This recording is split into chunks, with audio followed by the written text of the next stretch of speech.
Chicken bun বানানোর জন্য যে ডোটা তৈরি করেছি সেটা কিভাবে তৈরি করেছি এর একটা ছোট্ট রিলস আছে, আমার পেজে দেখে নেবেন। এবং ভেতরের পুরটাও কিভাবে রেডি করেছি সেটার রিলসও আছে। আজকে আমি কিভাবে চিকেন বানটা একটা শেপ দেওয়া যায় সেই রিলসটা আপনাদের সাথে শেয়ার করছি। আর আজকের চিকেন বানটা আমি চুলায় বেক করে দেখাবো।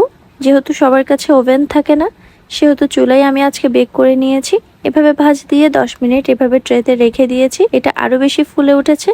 তখন আমি ঢাকনার মধ্যে কিছুটা লবণ পানি ছিটিয়ে এভাবে ঢাকনার ওপর চিকেন বানগুলো দিয়ে ডিম ব্রাশ করে কিছু তিল এখানে দিয়ে দিয়েছি, এটা অপশনাল। এরপর আমি একটা উপরে কিছু একটা বড় ঢাকনা দিয়ে ঢেকে দিচ্ছি এবং এভাবে প্রায় 10 মিনিট আমি বেক করে নিয়েছি। 10 মিনিট পর দেখা যাবে ঢাকনার সাথে বানগুলো একদম লেগে যাবে। এরপর আমি উপরের কালারটা আসার জন্য ঢাকনাটা এভাবে উল্টে দিচ্ছি। এভাবে করে উল্টে দিলে উপরে খুব সুন্দর একটা কালার চলে আসে। এভাবে আমি উল্টে 10 মিনিট বেক করে নিয়েছি।